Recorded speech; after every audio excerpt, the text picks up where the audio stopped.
Bienvenue sur le podcast Hajime. Nous, c'est Lisa et Anto, les fondateurs d'Hajime. On propose des retraites et une plateforme de cours de yoga et training en ligne. Dans cette saison 2 du podcast, on abordera des sujets sur le yoga, le sport, la nutrition, la santé et bien d'autres. On espère que ça te plaira. Bonjour à tous, aujourd'hui je suis hyper contente de faire ce podcast avec Agnès. Agnès avec qui je suis amie depuis qu'on s'est rencontrés, je crois en 2020 à la retraite de yoga. Je crois que c'était en 2020. Ça, 2019, 2019 c'était ?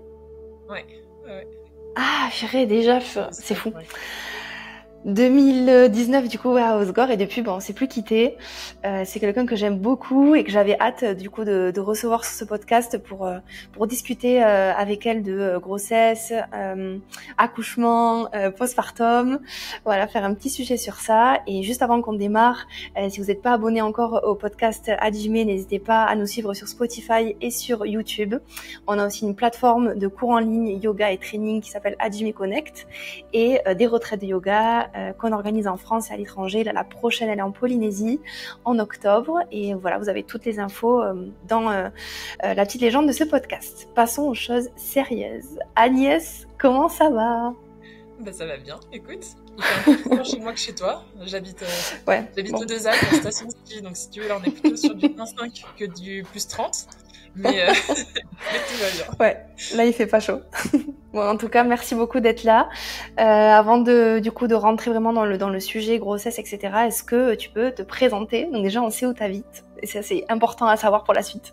Pour la suite, ouais. Écoute, je m'appelle Agnès, toi tu le sais. Je vis aux Deux Alpes en station de ski depuis 5 ans. Je suis parisienne au départ. Et puis j'ai décidé de partir il y a quelques années avant le Covid. Donc c'est un peu un hasard.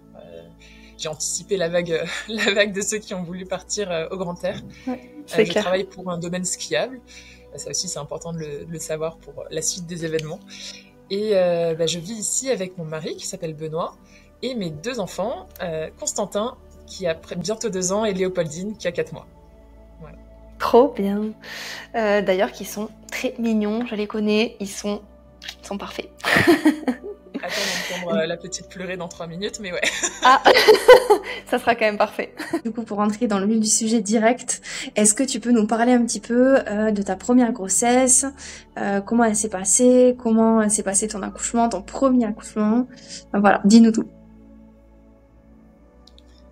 Alors, ma première grossesse, toi tu le sais, mais elle s'est pas forcément très très bien passée, sachant qu'après, à partir de l'accouchement, tout a été au top. Mais j'ai eu une grossesse un peu compliquée au démarrage parce que j'avais un hématome. Donc dès les premiers mois, dès 6 semaines de grossesse, il a fallu que je reste allongée jusqu'à 5 mois.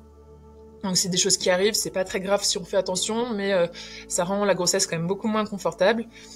Sachant que j'ai pas eu l'opportunité de pouvoir me déplacer, de mobiliser comme je le voulais pendant cette grossesse. Et je tiens à préciser en plus que t'es super méga sportive, voilà. Donc du coup, double frustration pour toi, je sais. En tout cas, c'est sûr que quand on est limité dans ses mouvements, même pour quelqu'un qui est pas sportif, ça rend les choses plus difficiles. Et c'est hyper important de pouvoir justement continuer à bouger sans forcément faire du sport quand on est enceinte. Ça aide beaucoup pour l'accouchement. Donc à la fin de cette première grossesse, j'ai eu malheureusement une hémorragie. J'ai dû partir en urgence avec les pompiers puisque aux Deux Alpes, la première maternité, le premier hôpital est à 1h30 de route. Faut le savoir, 1h30 de route qui commence par des virages en épingle qui sont super chauds. Voilà, faut le savoir parce que c'est vraiment une partie un peu complexe des 2 accouchements que j'ai eus, c'est ces fameux virages. Et du coup, en fait, en partant avec les pompiers, j'ai commencé à avoir beaucoup de contractions. On était un peu plus d'1 mois avant le terme. J'ai pu être hospitalisée 1 semaine et en revenant, en arrivant aux Deux Alpes, j'avais des contractions en continu. Donc le jour où j'ai accouché, je savais pas forcément. C'était des contractions de travail, voilà, puisque depuis 1 semaine, j'en avais beaucoup. Ouais. Donc en plus, ce qu'il faut savoir, c'est que pour avoir eu 2 amis qui ont accouché ici, qui vivent aux Deux Alpes, quand tu arrives à la maternité trop tôt, on te renvoie chez toi, ce qui arrive régulièrement, sauf qu'ici, on te renvoie chez toi, mais t'es à 1h30, il faut que tu te refasses la route dans l'autre sens. Avec les virages. Du coup, j'avais vraiment envie d'y aller que au bon moment et de pas y aller trop tôt. Donc j'ai passé une nuit, à prendre mon temps, à prendre des bains, à souffler, etc. Tout en ne sachant pas si c'était vraiment... quand c'est ton premier, tu sais même pas à quoi ça ressemble, une contraction, tu sais même pas si c'est ça. Donc, après avoir pris des bains, etc., on appelle la maternité avec Benoît.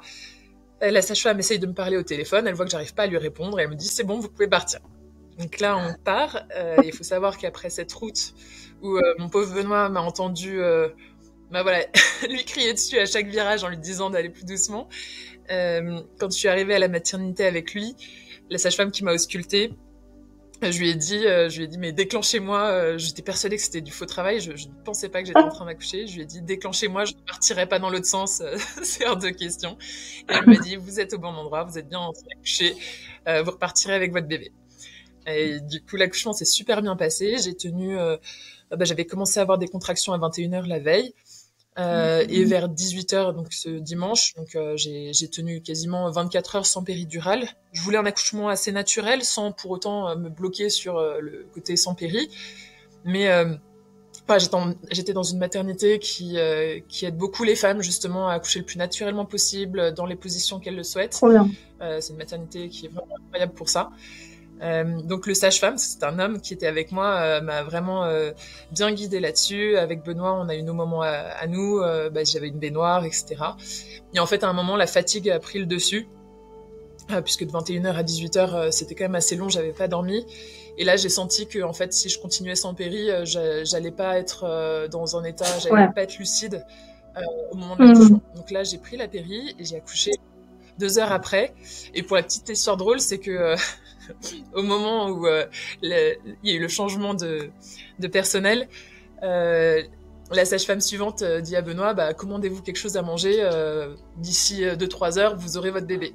Donc Benoît se commande un McDo, c'est important de dire que c'est un McDo, qui arrive à la maternité. Et puis à un moment, je me dis mais t'es sûr que il arrive dans combien de temps là? Parce que là, j'ai l'impression que ça descend. Et effectivement, le McDo est arrivé pile au moment où la sage-femme est rentrée en disant c'est parti, on y va. Bon timing, le McDo. Avant de manger son McDo. Exactement. Donc ça, c'était pour la petite anecdote. Et l'accouchement s'est super bien passé. On était vraiment... la sage-femme et l'aide-soignante étaient sur le côté. Elles étaient très discrètes. C'était vraiment super. Ça s'est super bien passé. Trop bien. Et puis ensuite, pas de spécial. J'ai accouché d'un petit Constantin 3 semaines avant, qui était en pleine forme. Donc après une grossesse un peu galère, ça s'est super bien passé. Je garde un souvenir incroyable de ce moment. Et ce que je retiens aussi, c'est que je voulais pas de péridurale au début. Sauf qu'à un moment, il faut aussi se dire, ce qui est important, c'est aussi d'accueillir son bébé dans les meilleures conditions. Et finalement, si j'avais pas eu de péri, je pense que j'aurais été tellement épuisée que ces toutes premières minutes, ces premières heures avec lui, je pense que j'en aurais pas profité autant. Voilà, donc faut aussi se dire à un moment qu'il faut savoir... c'est ce que je retiens aussi surtout du deuxième, c'est qu'il faut pas trop s'imaginer quoi que ce soit en avance. Et il faut laisser les choses venir comme elles sont, parce que surtout pour de la déception. J'allais dire surtout pour un premier en plus, où tu sais pas trop où tu vas, t'as peur, donc c'est très bien. Prendre une décision qui te semble juste. Et... Il faut vraiment faut se faire confiance, et il faut pas avoir de plan préconçu, parce que je crois qu'aucun accouchement peut se planifier à l'avance, et voilà, donc c'est vraiment important de se dire que quelle que soit la façon dont on accouche, à la fin, si on a son bébé en bonne santé sur soi, c'est vraiment ce qui est le plus important, quoi. Voilà. Ça, c'était pour le premier accouchement. Et voilà, on est revenu de la maternité 4 jours plus tard. On a mis 3 heures parce qu'il neigeait ce jour-là. Et en fait, en arrivant devant la maison, il a fallu que Benoît déneige avec la pelle pour qu'on puisse arriver jusqu'à la maison avec le petit bébé. Donc ça aussi, c'était une histoire assez marrante. Magnifique, trop bon souvenir. Voilà. Ouais, c'est clair, c'est fou. Trop bien. Et avant de parler du postpartum, du coup, on comparera après entre tes 2 grossesses au niveau du postpartum. Mais du coup, est-ce que tu peux direct nous raconter ta deuxième grossesse et ton fameux accouchement? Alors, ma deuxième grossesse, qui est arrivée assez rapidement après, puisque les 2 petits ont 18 mois d'écart. Donc la grossesse s'est passée super bien, et jusqu'à la fin. Et là, pour le coup, j'ai pu... donc c'est là où j'ai vraiment vu la différence entre les deux. J'ai beaucoup marché, j'ai même pu faire un peu de ski de randonnée. encore une fois, en faisant toujours attention, j'étais pas dans une démarche de faire du sport, mais plutôt de rester mobile. Parce que la première grossesse, j'avais bien vu que sans marcher, sans bouger, les problèmes de dos, les problèmes de hanches, voilà, ça rend quand même plus difficile, surtout quand il faut porter ton enfant ensuite. Et puis là, faut pas oublier que j'en ai 2 à porter, donc c'est-à-dire que mon petit Constantin, quand j'étais enceinte, il était pas grand, et il avait à peine 1 an, donc ça c'est sûr que pouvoir se déplacer et préserver tout ce qui est le dos, c'est vraiment hyper important. Donc j'ai beaucoup marché, j'ai fait beaucoup de randonnées, que ce soit à pied ou à ski. Je rassure ceux qui nous écoutent, je ne descendais pas par les pistes, mais je descendais par les remontées mécaniques. Les pistes noires. Toujours important de ne pas aller dans les sports. Voilà. Non, de pas aller dans les sports extrêmes quand on est enceinte. Mais la grossesse s'est super bien passée, et puis à la fin, comme toutes les femmes enceintes, j'en pouvais plus d'attendre. J'étais persuadée que comme j'avais accouché 3 semaines avant pour Constantin, j'allais accoucher 3 semaines avant pour elle. Sauf que c'était pas du tout le cas, et j'avais pas la moindre contraction, mais même pas juste une sensation de ventre qui se durcissait avant d'accoucher. Donc là, on arrive à 1 semaine du terme, et il faut savoir que j'avais une angoisse, toujours la même, parce que le souvenir que j'ai de mon premier accouchement, c'est ces fameux virages. Vous allez dire, elle est obsédée par ces virages, mais je vous jure, venez aux 2 Alpes, vous comprendrez. Ouais, ça vaut le coup de les prendre. Et puis s'imaginer après enceinte, on est sur le point d'accoucher. Oh my god. Et du coup, donc ces fameux virages, voilà, ils m'angoissaient quand même. Et j'avais peur d'accoucher plus vite. C'est vrai que j'ai beaucoup de sœurs. Et pour mes sœurs qui ont eu plusieurs enfants, les 2e accouchements et suite ont toujours été très très rapides. Donc voilà, c'était quand même quelque chose qui me stressait pas mal.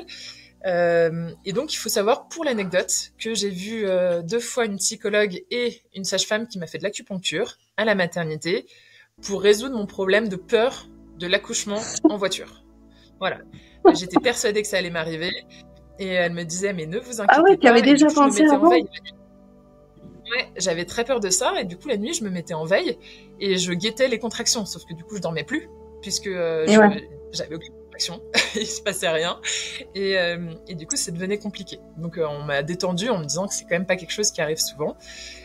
Donc et puis il faut savoir aussi qu'aux 2 Alpes, on était en intersaison, donc c'est-à-dire que entre les périodes de ski et d'été, enfin d'hiver et d'été, il y a peu de monde dans la station, et moi j'avais pas de famille proche, et mes amis étaient en vacances. Donc j'étais très angoissée par la garde de mon aîné. Je me disais, mais qui, si je dois partir au milieu de la nuit, à qui je peux le confier, etc. Donc finalement, mes beaux-parents ont réussi à prendre la route, parce qu'ils venaient de Bretagne, et ils sont arrivés le 26 octobre, aux 2 Alpes, ou le 25, je sais plus, en tout cas 2 jours avant que j'accouche.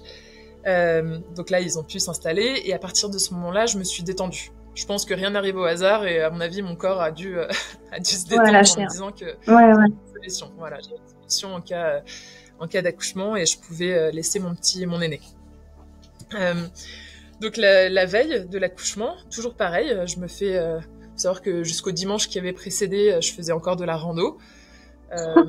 Je me faisais engueuler par mon mec qui me disait, mais Agnès, si tu perds les os là-haut, comment on fait pour te rejoindre? Et c'est vrai que j'y avais pas pensé une seule fois, donc j'avais le droit de faire un circuit pas trop loin, mais que je faisais quasiment tous les jours, avec quand même un peu de dénivelé, sinon c'est pas drôle. La base, mais voilà, modéré, on va dire. En restant modéré, mais à 8 mois de grossesse quand même, c'est vrai que ça commençait à peser. Donc là, j'arrive à la veille de mon accouchement, et je me rappelle, c'est assez drôle de relire les textos, les messages après coup. Vers 21h, j'écris à 2 copines, et je leur dis, en fait, les filles, je ne suis pas enceinte, j'ai juste mangé trop de raclette. C'est le calme plat, il ne se passe rien. Donc ça, c'est un message que je leur ai écrit à 21h, 21h30, sans aucune sensation de quoi que ce soit. Faut se rappeler que pour mon premier, j'avais eu 2 semaines de contraction en continu avant d'accoucher. Donc pareil, oui. Ah, la voilà. Raison, quand on parle d'elle. Je la prends dans les bras.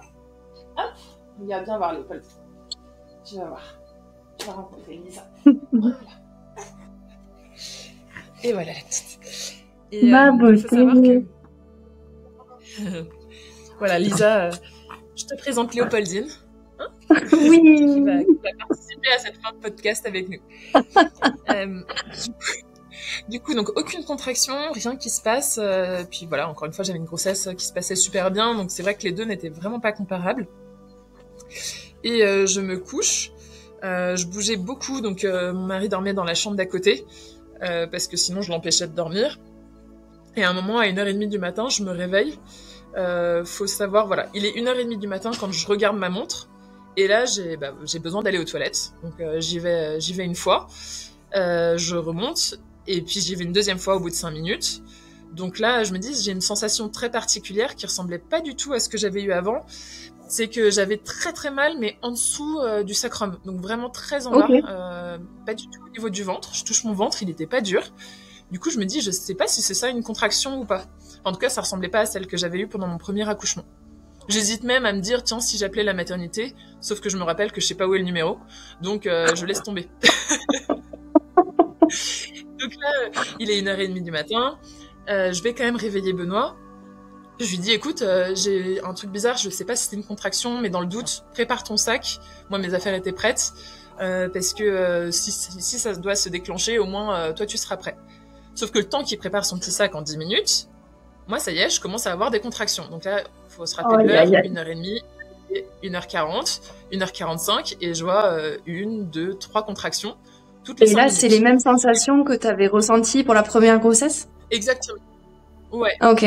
Ouais, mais c'était supportable. C'est-à-dire que j'avais un ballon dans le salon, donc je lui parlais, je cherchais mes affaires, et puis entre chaque contraction, hop, je disais « Attends !» Et je me mettais sur mon ballon, je soufflais, puis je recommençais à vivre ma vie. Faut savoir que c'est assez marrant, une contraction. Entre les deux contractions, t'es juste normal, quoi. Donc, c'est bien, ouais. On finit par trouver le numéro de la maternité, on cherche sur Google, etc. Non, mais c'est ridicule comme ça, mais on trouve pas le numéro de la maternité. Du coup, on finit par appeler les urgences de la mater qui finissent par nous donner la salle de naissance. Et on leur dit, voilà, j'ai des contractions, ça fait peut-être une demi-heure, ça vient de commencer, mais est-ce qu'on peut venir quand même, parce qu'on est loin. Et ils nous disent, écoutez, oui, je vous entends, vous avez l'air de... en tout cas, ils disent à mon mari, oui, je pense que votre femme a bien des contractions de travail, donc venez quand vous voulez, on vous accueillera. Donc là, on appelle mes beaux-parents, qui étaient à 10 minutes à pied, 10 minutes de notre maison. Et il faut savoir, donc on est à peu près il est même pas 2h du matin, ça fait une demi-heure que je me suis réveillée pour la première fois. Donc là, je dis à Benoît, écoute, moi, je suis prête, donc je t'attends dans la voiture. En attendant mes beaux-parents, fais-moi une bouillotte pour avoir chaud. Enfin, en tout cas, ça soulage, le chaud soulage pas mal la douleur. Donc je vais m'installer dans la voiture. Et là, tout d'un coup, les contractions, qui étaient quand même toutes les 5 minutes, commencent à être super fortes. Donc je sors dehors, il pleut des cordes et des cordes, il est 2h du matin. J'écris un texto à ma petite sœur, Flo, un big up Flo, parce que sans elle, voilà, je vous raconterai après la dernière petite anecdote. Donc à 2h et quelques, là, il commence le temps de se préparer et d'avoir mes beaux-parents. En fait, il est 2h30. En tout, 1h entre la première sensation de pseudo-contraction et le moment où on part. Texto à Flo, je lui dis, on part à la maternité, sûrement une fausse alerte, mais dans le doute, on y va.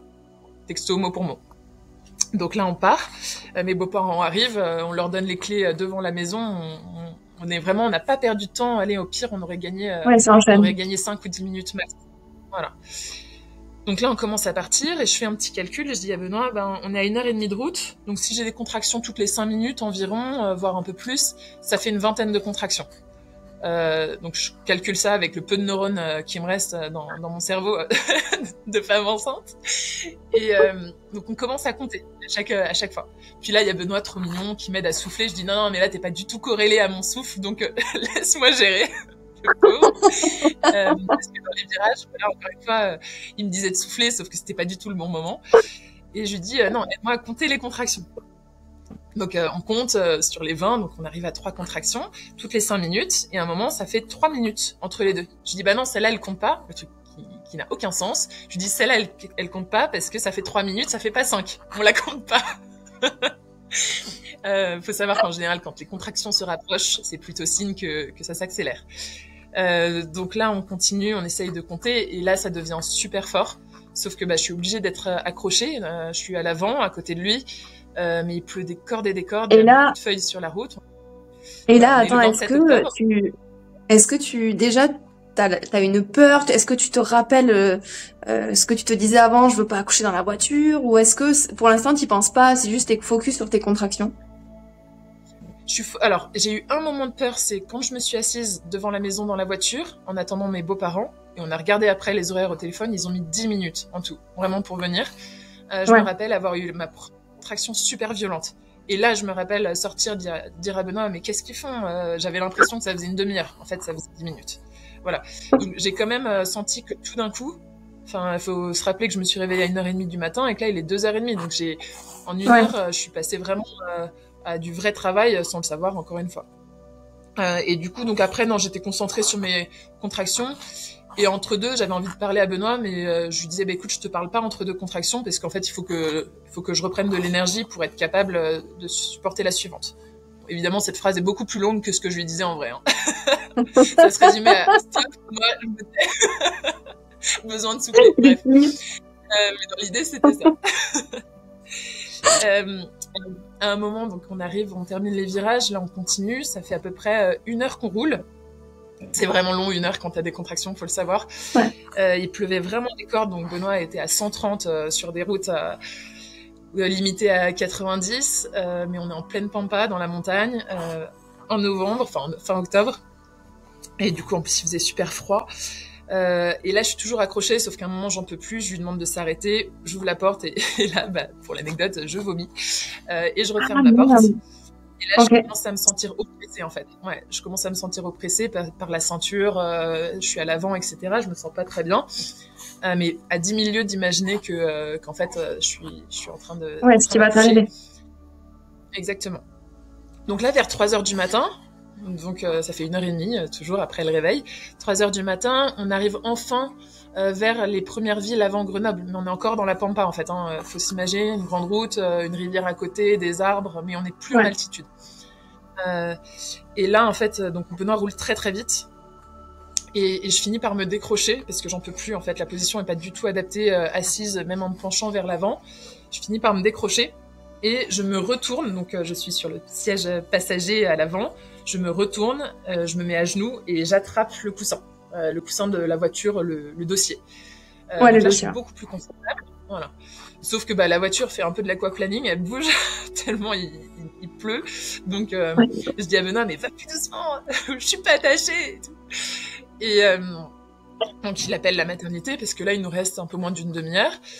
Et il l'appelle en haut-parleur de la voiture et il dit on arrive dans une demi-heure, est-ce que vous pouvez préparer la salle nature? En fait, on voulait reprendre la salle qu'on avait eue, il y en avait qu'une seule, coucher de façon la plus naturelle possible. Donc ma salle nature, faut savoir, va finir par s'appeler Skoda. Dans quelques minutes. Attends. Donc là, il appelle la maternité, la sage-femme m'entend et elle dit à Benoît, je suis pas sûre que vous arriviez à temps. Si jamais vous sentez que ça arrive, vous ralentissez et vous vous arrêtez. Moi, j'entends ça et je dis non mais c'est pas possible. Donc je lui crie dessus et je fais non, maternité. J'ai peur, maternité. Donc là, je lui crie dessus d'accélérer en fait parce que je comprends qu'on me dit que potentiellement je pourrais accoucher avant, mais pour moi c'est pas du tout envisageable. On est quand même pas du tout dans des bonnes conditions pour s'arrêter et se mettre sur le côté. Et puis surtout, je voulais pas du tout accoucher ailleurs que dans la maternité. Donc là, Benoît, il est 3h quand on a regardé ensuite le portable, il est 3h20. 3h20 du matin. Benoît rappelle du coup les pompiers. Il dit écoute Agnès, juste au cas où, j'appelle les pompiers parce que vaut mieux qu'ils viennent à notre rencontre, même quitte à ce qu'ils nous escortent jusqu'à la mater. Ouais, c'est clair. Donc, c'est clair. Contraction. Faut pas oublier qu'entre deux contractions, t'es normal. Ça, c'est quand même une sensation très bizarre. Ouais. Donc, moi, entre deux contractions, donc là, j'ai déjà appelé la mater, et je lui dis, tu penseras à mettre du parc-mètre. Non, mais le truc qui n'a aucun sens. Tu vois, tu es en train d'accoucher, et tu dis à ton mec de mettre du parc-mètre en arrivant. J'en peux plus. Voilà. Donc là, il doit être à peu près 3h22, quand je lui dis ça. Il appelle les pompiers, je suis toujours accrochée comme ça à mon siège et il leur dit ma femme est en train d'accoucher et on sait pas trop si on va arriver avant parce qu'il nous reste encore les 20-25 minutes de route. Là les pompiers disent mais où est-ce que vous êtes? Si vous voulez qu'on vous retrouve, il faut que vous arrêtiez. Moi je comprends que si on s'arrête, c'est fini en fait, j'arriverai jamais au bout. Donc là, en plus, entre chaque contraction, à chaque contraction, je souffle très très fort, j'inspire, je suis dans une position, voilà, qui me permet de contracter et de pousser. Et là, je lui crie dessus, je lui dis non, maternité, maternité. Il faut savoir que je peux pas faire de phrases, donc je crie des mots comme ça. Et puis à un moment, les pompiers disent non, mais là, il faut qu'on comprenne où vous êtes. Je tourne la tête et je vois un panneau lumineux brocante. Et je lui dis brocante. Voilà, encore une fois, c'est des mots que j'arrive à crier comme ça. Et en fait, je suis toujours en train de dire à Benoît accélère en fait. Et sauf que là, tout d'un coup, je sens donc il appelle les pompiers. Il était 3h26. Là, je sens la poche des os qui lâche. Mais d'un coup. Donc là, je hurle et je lui dis oh, parce que je suis pas capable de dire poche des os, ça fait 3 mots, donc faut savoir que je peux dire un mot à la fois. Donc je crie oh, et là je mets ma main en dessous et je hurle, donc toujours avec les pompiers au téléphone, et je hurle stop, bébé. Donc là il y a Benoît qui se ça je m'en souviens plus, c'est lui qui m'a dit, c'est moi qui ai baissé mon legging, pour tout vous dire, hein, parce que forcément c'est ouais, il faut accoucher. J'ai baissé mon legging. Voilà, il faut accoucher. Benoît a eu le temps de courir autour de la voiture, d'ouvrir la porte et de réceptionner le bébé qui était en train de sortir. En fait, la petite a été aspirée avec la poche des os et elle est sortie en même temps. Et du coup, donc le temps de la réceptionner, Benoît en fait avait posé le téléphone sur le tableau de bord. Donc les pompiers ont toujours été en ligne, en haut-parleur tout le long. Donc il a ouvert la porte, il a pris la petite, il faisait super froid en fait. Moi j'avais tellement peur du froid parce que il est 3h30 du matin. Il s'est passé 10 minutes entre l'appel de la maternité et la naissance de la petite. Donc là, je dis, elle pleure, donc ça a été une première chose, voilà, qui nous a un peu rassurés, mais encore une fois, on est quand même un peu dans la panique, hein, dans le noir complet, il n'y a pas de lumière, bon, il a pu se garer sur un petit parking parce qu'on arrivait justement dans une petite ville qui s'appelle Visil, et donc là, je connais Visil. Voilà. Maintenant, je vais tout le temps y penser quand je vais passer là-bas. Voilà, exactement. Et du coup, je prends la petite et je lui dis donne-la moi, je la mets dans mon t-shirt. Donc en fait, il faut savoir que moi j'étais assise. Attends, je la reprends. Quand j'ai accouché, en fait, j'étais donc dos à la route. Donc Benoît, quand il a ouvert la porte, je me suis retournée, je me suis assise, je me suis enroulée dans mon cordon en plus en m'asseyant. Il me passe la petite. Je soulève mon t-shirt parce que dehors, le vent, la pluie, je la glisse dans mon t-shirt. Et là, je me rappelle, c'est le genre de moment où tu as des réflexions trop bizarres. Je me rappelle me dire avec mes mains sur ses petites fesses, me dire, je sais que c'est une fille, mais là, j'aimerais bien pouvoir vérifier, être sûre que c'est bien une fille. Sauf que je n'osais pas soulever le t-shirt, en fait, j'avais trop peur du froid. Ouais, donc là, Benoît aide à me la glisser en dessous, il ferme la porte, il se remet du côté conducteur. Moi, j'arrive à attraper, en fait, par derrière mon manteau qui était sur la plage arrière. Je me couvre du manteau. Et il faut se rappeler de cette histoire de bouillotte, un truc débile. Je m'en étais même pas servi jusque-là. Et Benoît me dit, ah tiens, je t'avais fait une bouillotte, mets-la sur elle. Donc, par-dessus, on met la bouillotte sur le manteau. On met le chauffage à fond. Et là, donc les pompiers au téléphone nous disent, tout est un peu mélangé dans ma tête parce que effectivement j'étais quand même dans l'adrénaline, mais globalement ils nous disent voilà, mettez-la au chaud, séchez-la. Donc on regarde autour de nous, il y avait un paquet de mouchoirs, donc on lui met plein de mouchoirs sur la tête. La tête qui dépassait un petit peu du t-shirt. On lui met des mouchoirs et on met le chauffage à fond. Et là, moi, pour le coup, il y a eu quelques minutes, c'était pas très long, mais où j'ai un peu eu peur et je pleurais en me disant mais est-ce qu'elle est vivante, parce qu'elle avait pleuré une fois mais après elle se taisait, donc on rouvrait mon t-shirt pour faire un peu de froid. Du coup voilà, j'ai eu quand même un petit moment coucou les j'ai eu un petit moment c'est bien quand même où, ouais, c'est de toi qu'on parle, un moment un peu de panique où voilà, j'ai pleuré en disant mais est-ce qu'elle vit encore, on avait les pompiers au téléphone, on fait de l'air avec le t-shirt pour même pour la réveiller, lui donner un peu froid et qu'elle pleure un peu. Et là, en fait, donc on se rassoit et là, il y a un moment de silence. On est resté en lien avec les pompiers tout le temps. Hein. Je crois même que c'est le SAMU qui a pris le relais ensuite. Et en fait, du coup, désolée, je la remets. Et là, c'est vrai que les pompiers, ils ont mis que 5 minutes à arriver. Parce que tout le temps où on les a eu au téléphone, ils étaient en route. on avait la régulatrice au téléphone, mais en fait, ils avaient commencé à prendre la route. Donc, ils sont arrivés 5 minutes après. Ok, ok. Et c'est vrai qu'il y a eu vraiment, ouais, donc ils sont arrivés 10 minutes après la naissance, je dirais. Le temps qu'on se réinstalle, on a attendu 5 bonnes minutes, mais ils sont arrivés pas très longtemps après. Et en fait, moi, pendant ce moment-là, il y a eu un grand moment de silence avec Benoît. On s'est regardé, on a fait, mais qu'est-ce qui vient de se passer, quoi? J'ai pas eu le temps de réaliser. De ouf. C'était, je me rappelle juste m'être dit, cette fraction de seconde, quand j'ai perdu les os et j'ai mis la tête, en me disant, c'est pas en train de se passer. J'ai vraiment eu ce truc, c'est pas possible, en fait. Ouais, c'est pas possible, en train de rêver, là. Ouais, et du coup, là, on se rassoit et je lui dis, est-ce qu'on peut prendre une photo? Juste, tu sais, réveil, enfin, le truc un peu sorti de nulle part. Et là, je regarde mon portable et je vois ma petite sœur qui fait, alors, c'est bon, t'as des contractions? Et je lui envoie une photo en me disant, bon, on attend les pompiers.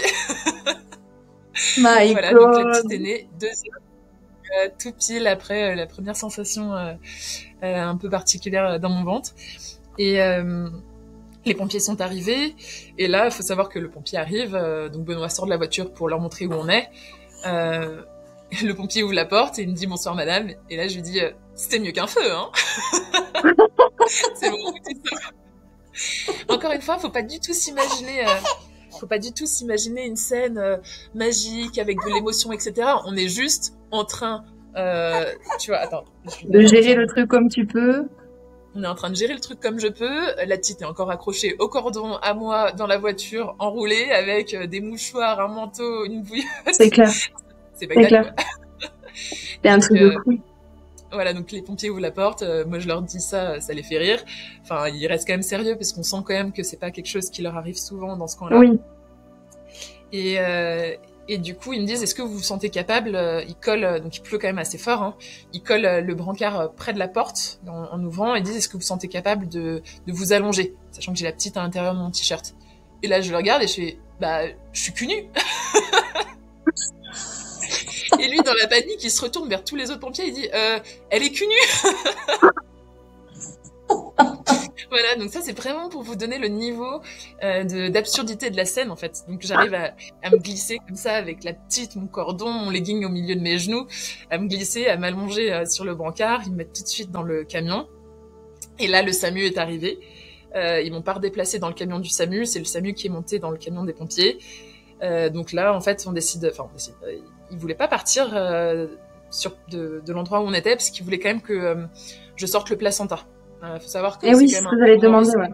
Voilà, il faut sortir le placenta. Il y a quand même des risques d'hémorragie. Et puis là, on n'était pas dans des bonnes conditions. Il restait quand même au moins 20-25 minutes de route. Hein. Faut se rappeler. Ouais, bien sûr. La maternité. Sauf que là, mon cerveau, il est en pause. En fait, je suis incapable. Je comprends pas ce qu'ils me disent. J'ai toujours ma petite sous moi dans mon t-shirt. Au moins, ils m'ont enlevé le reste de mes vêtements pour que je sois plus confortable. Pour ceux qui se posaient la question aussi, les pompiers avaient réussi à clamper. Donc clamper, c'est avec une pince, à pincer le cordon quand j'étais dans ma voiture en ouvrant la porte. Mais ensuite, c'est le SAMU qui a coupé le cordon une fois que j'étais dans le camion. Donc là, j'étais quand même plus à l'aise parce que j'étais plus enroulée, empêtrée un peu avec la petite.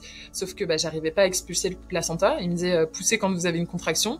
Et là, mon cerveau poussait, il savait plus ce que ça voulait dire en fait. J'étais là, et puis j'étais pas non plus très confort, il y avait que des hommes autour de moi, j'étais dans un camion, c'est clair, c'est clair. J'avais toujours pas compris ce qui s'était passé en fait. Donc on finit par partir, mais finalement entre l'heure de l'accouchement et mon arrivée à la maternité, il s'est passé 2 heures. Ça a été très long. Le temps de vérifier que le bébé allait bien, le temps d'essayer d'expulser le placenta, le temps de reprendre la route. Donc ça a été long finalement. Mais du coup, t'as réussi du coup à l'expulser le placenta? Non. J'ai pas réussi. Donc la maternité a dit non mais venez, là je n'y arrivais pas en fait.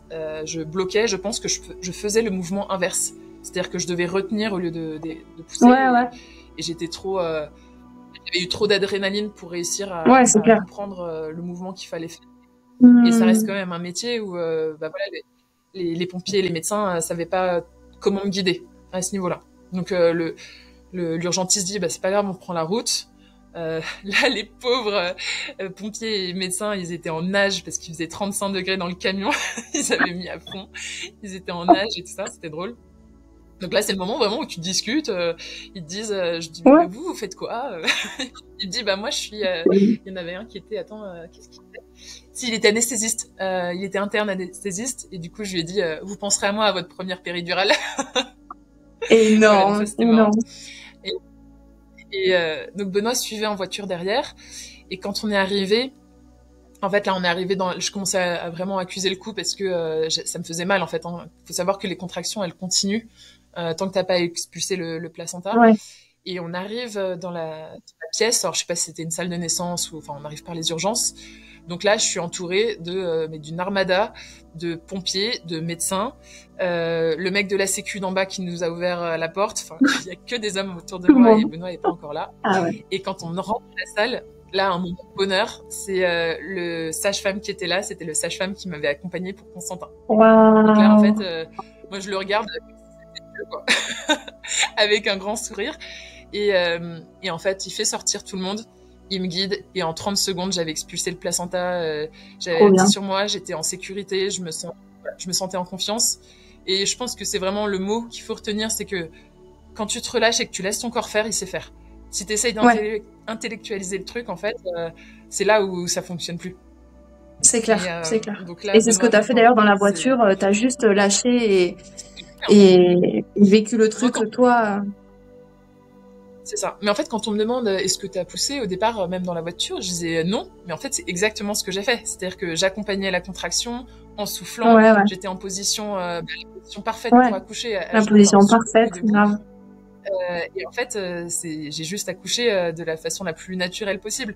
Grave, alors magnifique. que dans ma tête, j'ai dit bah non, parce que j'ai personne qui m'a dit tu fais ça à tel moment. Et le corps est quand même bien fait, il fait tout seul quoi. Le corps sait faire. Et du coup, bah là, Benoît arrive, on est dans notre intimité avec le sage-femme trop mignon. Il pèse la petite, 2,9 kg, voilà, un petit bébé normal, en pleine santé. Et là, moi, je suis au taquet, en fait. Je me lève, je dis, est-ce que je peux aller aux toilettes? En fait, mon corps était tellement rapide. Il me dit, bah, si vous voulez, on vous accompagne. Je fais, non, mais c'est bon. Je me lève et tout ça. J'ai eu une sensation très bizarre de me dire, je vois un bébé. Mais je l'ai pas senti sortir. Ça a été trop rapide. J'ai pas compris ce qui s'est passé, quoi. Donc, c'est ouf. C'est vraiment, franchement, c'est le plus beau des, je veux dire, c'est pas le plus beau des accouchements, mais la façon dont ça s'est fait naturellement, je trouve, c'est incroyable. Après, dans la voiture, pour toi, c'était vraiment plein de paramètres compliqués, mais je veux dire, s'il y a des femmes qui peuvent vivre ça chez elles ou dans un hôpital, c'est trop bien. Bah, ce qui est sûr, c'est que j'ai pas eu le temps de souffrir. Effectivement, il y a eu des contractions difficiles avant, mais on les a comptées avec Benoît. Il y en a eu moins de 15 en tout, entre la toute première à la maison et l'arrivée. Donc, quand on me dit, j'entends des personnes qui me disent ah t'es une warrior. Non, je suis pas du tout une warrior en fait. J'ai juste pas compris ce qui se passait, c'est sorti et j'ai pas eu le choix quoi. Mais je pense à des femmes qui ont des accouchements qui durent 30 heures ou des complications. Ouais. Ce qu'il faut savoir, c'est qu'un accouchement qui va vite, c'est un accouchement qui se passe bien. Ça, c'est ce que me disait la sage-femme qui me faisait l'acupuncture avant mon accouchement pour me déstresser justement de ça. Elle me disait si ça va vite, c'est que ça va bien. Et du coup, j'ai eu plutôt de la chance en fait. C'est impressionnant dans les conditions, mais ça a été très très vite. Et il faut se rappeler qu'en fait, l'accouchement en tant que tel, il a duré même pas 15 minutes quoi. L'appel de la mater et la sortie du bébé, c'est tellement rapide qu'on n'a pas eu le temps de paniquer. Incroyable. La seule panique qu'on a eue, c'est quand elle a arrêté de pleurer et ça a duré 3-4 minutes. Ouais, d'accord. Donc c'est vraiment. Et est-ce que et tu l'as allaité du coup direct? Oui, alors pas du coup dans le camion. Hein. Je l'ai allaité après une fois qu'on était bien installés. Ils m'ont guidée comme je l'avais fait pour le premier. Pour le premier, il perdait trop de poids, donc j'avais dû arrêter d'allaiter au bout de 2 semaines. Là, j'avais envie de recommencer, mais en étant beaucoup plus zen sur le sujet. Et en fait, ça s'est super bien passé. Elle a pris direct. Ouais, trop bien. Et en fait, est-ce que matin... pardon. Vas-y Agnès. Non, dis-moi. Non, vas-y, continue, c'est trop bien. On est arrivé dans la chambre parce qu'ils gardent quand même un peu en chambre en salle de naissance pour vérifier que tout est ok. Et puis après, on est reparti. Donc là, il me dit, est-ce qu'on vous apporte un fauteuil? Non, c'est bon, je marche, pas de problème. Donc, j'ai ma Koda qui m'attend. On n'a pas eu le temps. Voilà, exactement. Donc on arrive dans notre chambre. Et là, en fait, j'ai eu un moment, donc il est presque 7h du matin, donc je commence à écrire à ma famille, etc. Donc la petite s'appelle Léopoldine d'ailleurs, je sais plus si je l'avais dit. Je leur annonce la naissance de Léopoldine, je leur fais deviner où elle est née. Enfin, moi je suis en fait surexcitée. Je suis dans un état, j'ai eu tellement d'adrénaline que j'arrive pas à me calmer en fait. Je suis sirex, je suis euphorique. En fait, je pense les hormones et tout. Donc je raconte par message audio à mes copines qui me demandent comment ça s'est passé, comment c'est possible. Et voilà, je suis dans un état qui m'empêche de dormir. Alors, c'est souvent le cas quand même après un accouchement, mais là, c'est comme si j'avais été shootée au Red Bull, Guronzan et café en même temps, quoi. Incroyable. Même mes muscles sont contractés d'excitation. Et donc voilà, la journée se passe trop bien. Et là, la petite blague, c'est que ceux qui sont rentrés dans la pièce pour me voir, c'est la sage-femme qui m'a fait l'acupuncture en me disant tout va bien se passer, la psychologue qui m'avait dit que fallait pas que je me stresse pour un accouchement en voiture. Donc tout le monde est venu me voir, j'ai quand même eu un suivi. Parce que ce qu'il faut savoir, c'est qu'un accouchement qui va aussi vite aussi, c'est un peu dur de réaliser qu'on a accouché. Je voyais ce bébé et je me disais, mais j'étais trop contente, mais j'étais presque détachée. Je sais pas comment dire. J'avais eu, ouais, je comprends. Je la regardais, mais je me levais, je sortais. C'était une sensation très bizarre et surtout j'ai eu aucune séquelle sur mon corps. C'est-à-dire j'avais même pas une sensation de pesanteur. Voilà, ça allait très vite et du coup ça allait super bien en tout cas pour moi, pour mon corps. Voilà. Donc elles sont venues vérifier si ça allait bien. Exactement. Ouais. Voilà, je suis restée quand même quelques jours à la maternité, presque 5, parce qu'en revenant aux Deux-Alpes, moi, j'avais plus de sage-femme, j'avais plus de suivi. On était à 1h30 de route. Ils m'ont gardé quand même un peu plus longtemps pour s'assurer que tout allait bien avant de remonter dans notre village perché là-haut. Et tout s'est bien passé et c'était quand même, c'était incroyable. Et je voudrais juste raconter une dernière anecdote pour tous ceux qui se posent la question, parce qu'en fait, on me l'a posé à peu près 10 000 fois. Je comprends que ce soit une inquiétude pour tous ceux qui entendent cette histoire. Ma petite sœur Flo, dédicace à elle, m'avait dit, si t'as peur de perdre les os dans la voiture, tu mets une alaise et une serviette. Donc moi, 3 jours déjà avant l'accouchement, il y avait une alaise et une serviette sur le siège du passager. Mais donc la voiture est nickel, c'est-à-dire qu'on n'a même pas eu une trace, il n'y a même pas eu quoi que ce soit comme dégâts. Et donc non, ne vous inquiétez pas, la voiture est en parfait état, il n'y a même pas eu besoin de passer un coup d'éponge. Voilà, et je te remercie Flo, si parce tu nous que écoutes. Là-dessus, tu as été au top. Trop forte, voilà, trop forte. Anecdote. Ouais, c'est trop bien, trop bon réflexe qu'elle t'a donné. Et est-ce que après ça, t'as eu des sensations, je sais pas, est-ce que tu t'es sentie genre super puissante, hyper confiante, est-ce que t'as eu ce genre de ressenti après ce que tu venais de faire? Sincèrement, j'étais hyper heureuse. Je me suis dit, c'est le plus bel accouchement que je pouvais avoir. Alors c'est facile de se le dire après coup, hein. Encore une fois, je reste quand même persuadée qu'aujourd'hui, les maternités, le corps médical, on n'est jamais à l'abri d'une complication. Donc moi, je serais pas prête à accoucher chez moi. C'est pas parce que là j'ai réussi sans problème dans une voiture. Okay. Non. Je pense qu'aujourd'hui, j'aurais envie, si un jour j'ai un troisième, et ça c'est pas forcément le cas, mais si un jour j'ai un troisième, je mets un lit de camp dans la maternité un mois avant, quoi. Je voudrais pas. Mais, c'est clair. Ou alors louer un appart près de la maternité, quoi. Ouais, non, c'est ça.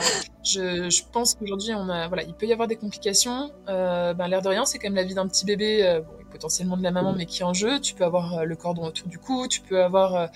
Et franchement, pour les 3 minutes que j'ai eues, 3-4 minutes, où je me suis demandé si elle vivait, même si c'est pas long, franchement, rien que pour ça, je me dis être dans une structure. Alors, ça peut être une maison de naissance.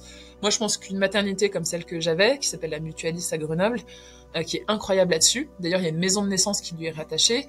Mais moi, j'étais côté maternité.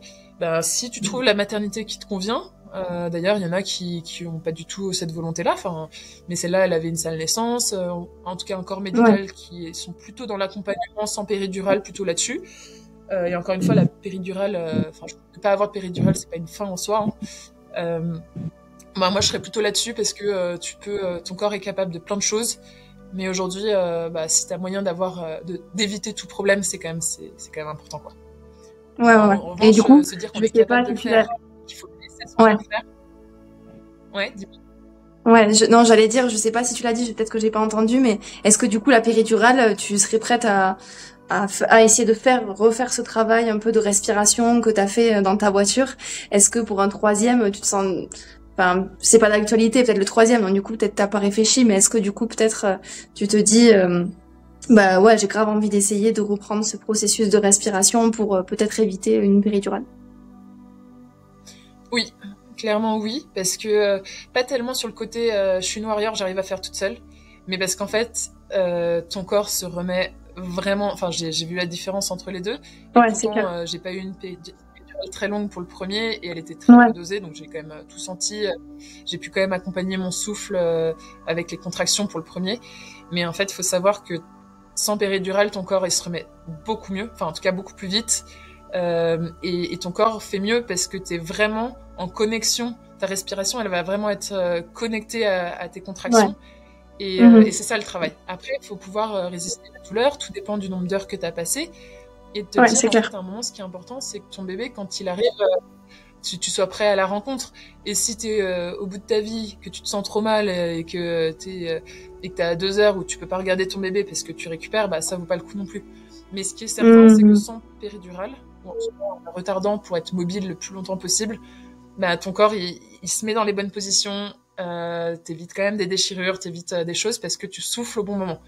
Et la clé d'un accouchement, c'est pas d'être une warrior du sport ou d'être dans une salle nature X ou Y, c'est juste la respiration au bon moment. Ouais. Gérer bien Et la être respiration. dans la... Ouais. Et pas être dans la position qu'on va te dire, ça c'est la position la mieux pour accoucher. C'est toi, physiquement. Ouais. Laisse te dire comment il veut se mettre et oublie tout ce qu'on t'a expliqué avant, les postures, les livres X ou Y. Non, tu te mets juste comme tu le sens et tu souffles au bon moment. Et ouais, ça change d'une femme à l'autre en fait. Donc il n'y a pas un conseil c'est clair. à donner. Quoi. Chaque fille est différente. Ouais, c'est clair. Et ouais, bon, du coup, t'as un peu répondu déjà à ça, mais ouais, au niveau du postpartum, t'as vraiment senti une différence pour récupérer, ouais. Ouais. Pour le premier, ça s'était quand même très bien passé, mais là, j'ai senti c'était presque... ça surprenait tout le monde à quel point, effectivement... Ouais, à quel point t'étais bien après. Du pas de péridurale, c'est à la rapidité de l'accouchement aussi. Ouais, c'est vrai que oui, j'ai vu la différence. Et j'ai vu aussi la différence parce que j'ai été beaucoup plus mobile dans ma grossesse et ce que j'avais marcher en tout cas jusqu'au bout sans être... évidemment, je vais dire ça alors qu'on le fait toutes, mais tu te dis je marche des heures pour déclencher l'accouchement. En fait, l'enfant, si tout se passe bien médicalement, il viendra quand il veut. Ouais, c'est clair, c'est lui qui décide. 20 km qui va sortir. C'est lui qui décide. Je mets encore une fois dans les cadres classiques où tout se passe bien et qu'il n'y a pas de contre-indication médicale, hein, bien sûr. Bien sûr. Mais du coup, marcher et s'étirer, c'est vraiment des choses qui aident. Et même dans ton lit de maternité, faire des étirements pour celles qui allaitent, mais pas que. Quand tu donnes un biberon, t'es quand même penché vers le bébé. Ouais. Et tout ça, c'est quand même des choses qui aident beaucoup à récupérer en attendant de pouvoir faire de la rééducation. C'est de rester, en tout cas avant l'accouchement, de rester mobile le plus longtemps possible. Et après, de respecter son corps et de pas vouloir aller trop vite. Ouais, c'est clair. Toujours... il y avait un conseil à donner, c'est de travailler sur la respiration, ça aide pour tout. Même après, moi, est-ce que du coup, je pouvais plus m'endormir. Tu l'avais... Ah ouais. J'allais dire, tu l'as un peu plus travaillé ta respiration pour le deuxième ou le deuxième accouchement? J'en avais plus conscience. Après, la respiration, c'est quelque chose quand tu fais du sport régulièrement. Souvent, j'ai été quand même assez à l'aise avec cette thématique, mais c'est vrai que j'en avais plus conscience. Et ça m'a aidé après l'accouchement aussi. Parce que j'avais tellement d'adrénaline, en tout cas avec les hormones, je pouvais plus m'endormir. Pendant 48 heures, mon cerveau était tellement dans l'euphorie qu'il a fallu qu'on m'aide avec la respiration. Alors j'ai pas les noms en tête, mais je crois que c'est la respiration synchronisée. Je sais plus comment elle s'appelle. Mais en fait, dis-moi, pardon, je tu respires la sage-femme qui m'a accompagnée me faisait faire de la respiration synchronisée. En tout cas, je sais plus comment ça s'appelle exactement. Ah, peut-être la cohérence cardiaque, peut-être. Ouais, cohérence cardiaque, exactement. Ouais. Et ça, c'est quelque chose qui m'a bien aidé aussi après pour pouvoir m'endormir, parce que je pouvais m'endormir. Et la cohérence cardiaque, c'est aussi quelque chose après l'accouchement, encore une fois, qui m'a aidé à m'endormir. On va te dire tout le temps on dort quand le bébé dort, mais c'est pas instantané de s'endormir. Donc ça, c'est des choses qui aident beaucoup. Vraiment, au-delà du sport, la respiration et le travailler, c'est important pour toutes les étapes. En tout cas, de mon C'est côté, clair. ça m'a beaucoup aidé. Oui, je pense que du coup, c'est vraiment pour toutes les femmes qui accouchent ou c'est clair que c'est hyper important. Et je sais que je le fais beaucoup travailler moi dans mes coachings dans mes coachings de prénatal et pareil sur Hajime Connect, j'essaie vraiment à chaque fois de faire beaucoup d'exercices de respiration et c'est vrai que les retours à chaque fois c'est ah ouais putain, j'ai repensé à ta respiration, c'était super. Donc hyper important, ouais. Ça c'est clair. Et là tu continues d'allaiter? Et même après, ouais, j'allaite. Bah là, tu vois, à l'instant, j'étais en train de l'allaiter pendant qu'on se parle. Ah, trop bien, trop bien. Et exactement. Ouais, je l'allaite. Encore une fois, j'avais pas d'idée prédéfinie pour le deuxième parce que pour le premier, j'avais dû arrêter plus tôt. Et je m'étais dit, si ça fonctionne, ça fonctionne. Et en l'occurrence, je m'y étais beaucoup mieux préparée parce que pour le premier, ça avait été super difficile et au bout de 2 semaines, j'avais arrêté. Encore une fois, mon premier donc n'a pas été ou très peu allaité, il est en pleine forme et finalement le biberon, on m'a dit aussi, tu sais si la maman est en forme, le bébé il sera en forme. Et en fait, ça s'est super bien passé avec le biberon. Mais là, je m'étais dit si j'arrive à allaiter, c'est quelque chose que j'aimerais bien vivre. Ouais. Et en fait, paradoxalement, en me préparant beaucoup mieux, j'ai vu une conseillère en lactation avant. J'ai aussi, je pense, je m'étais enlevé cette idée de la tête qu'il fallait absolument allaiter pour le bien-être du bébé. Parce qu'en fait, j'avais bien vu que pour le premier, ça se passait très bien avec des biberons. Et en fait, c'est super bien passé. Rien à voir avec le premier. J'avais beaucoup plus écouté des podcasts. Parce qu'effectivement, même si l'allaitement est naturel, en revanche, il y a des choses à savoir pour éviter des crevasses, pour éviter des complications. Et ça, pour le coup, à l'inverse, je dirais presque l'accouchement. À un moment, le bébé, il va sortir. D'une façon ou d'une autre, il va sortir. Mais l'allaitement, ça peut... je pense qu'il y a beaucoup de femmes qui arrêtent quand elles en ont envie. Encore une fois, tout le monde ne souhaite pas forcément allaiter, mais quand on a envie, c'est bien de se préparer un peu. Pas de tout intellectualiser, mais d'avoir en tête quelques grandes lignes parce que on peut vite lâcher l'affaire alors que c'est pas si difficile. On peut éviter des complications. Voilà. Et, trop bien. Je pense pas que je l'allaiterai si longtemps que ça, mais là pour l'instant ça se passe bien et je pense que encore 1 mois ou 2 peut-être. Voilà, c'est vrai que c'est des moments chouettes. Trop cool. Et paradoxalement en fait la nuit c'est aussi plus facile pour moi parce que quand t'allaites la nuit, tu peux un peu te rendormir, tu te rendors plus facilement. Voilà, c'est un choix, mais les deux fonctionnent en tout cas. Il n'y a pas de bon ou de mauvais choix là-dessus, c'est comment toi tu te sens quoi. Ouais, c'est top, bravo en tout cas. Et est-ce que dernière question, est-ce que les changements qu'il y a pu avoir sur ton corps pendant ta grossesse, après la grossesse, est-ce que c'est quelque chose que tu as bien vécu, quelque chose que tu appréhendais, comment tu après avoir vécu ces 2 grossesses là, qu'est-ce que t'en retires? Je pense que la première grossesse, effectivement, aujourd'hui, on voit de plus en plus de choses sur les accouchements, sur les naissances, etc. On prépare de plus en plus au postpartum, ça devient des sujets. C'est vrai que l'arrivée d'un enfant, ça bouleverse vraiment la vie d'un couple, d'une famille. Et puis quand on a 2, du coup, ça bouleverse aussi l'équilibre que tu avais réussi tant bien que mal à créer avec ton premier. Mais moi, c'est surtout, je pense, j'ai beaucoup appris à lâcher prise sur... tu sais, j'imaginais beaucoup de choses, en tout cas pour le premier. Pareil, tu prends du poids. En tout cas, moi, j'en avais pris comme la plupart des femmes. Je voulais absolument le perdre. En fait, quand j'ai arrêté de me prendre la tête, finalement, c'est arrivé assez naturellement. Et le fait de pas penser à tout ça, et plutôt de vivre ces moments qui sont tellement précieux après la naissance, et ça m'a beaucoup aidé. Et ça, la deuxième naissance... faut savoir, et là c'est avec un peu d'émotion que je le dis, mais moi j'ai perdu ma maman juste après la naissance de Léopoldine. Et faut savoir que ma maman, elle avait eu 9 enfants. J'ai eu frères et sœurs. Donc elle, c'était une vraie warrior. Pour la petite histoire, elle a eu 6 enfants sans péridurale avant de commencer. Incroyable. Elle avait eu des jumelles sans péri. Et voilà, c'est plutôt... moi, je repense beaucoup à elle et je me dis, il faut se faire confiance. Elle s'était jamais pris la tête sur la suite, elle avait pas trop intellectualisé tout ça et moi je la remercie pour ça parce que c'est vraiment ce qu'elle nous a transmis à mes frères et sœurs en tout cas et voilà, je suis restée émue là d'en parler mais je pense que c'est arrivé après la naissance de Léopoldine, cet accouchement un peu hors norme, le départ de ma maman qui l'aura pas vu longtemps, 2 heures en tout, en fait ça m'aide aussi à me dire que ton corps, faut lui faire confiance, faut laisser le temps faire et faut prendre le temps. Enfin voilà, ça sert à rien de vouloir reprendre le sport au bout de 2 semaines. Si c'est que des étirements, si c'est que 3 minutes, si c'est pas d'étirements du tout, c'est pas grave. Si c'est pas... Voilà, la routine, en tout cas, avec des enfants, c'est pas possible. Il faut faire quand on le sent, quand on peut. Et moi, c'est ce que je retiens. Et ça, il y a une grosse différence entre ma première et deuxième grossesse. Je dis pas que c'est facile du tout au quotidien. Il y a des moments incroyables, il y a des moments plus difficiles. Mais se faire confiance, c'est quand même un truc important. Parce que ces moments de la naissance, ils sont hyper précieux. Et faut juste se dire que ça passe beaucoup trop vite, quoi. Voilà, moi, c'est clair, profiter de chaque instant. Je suis déjà nostalgique de quand elle était petite, quoi. Je me doute. C'est clair. En tout cas, magnifique.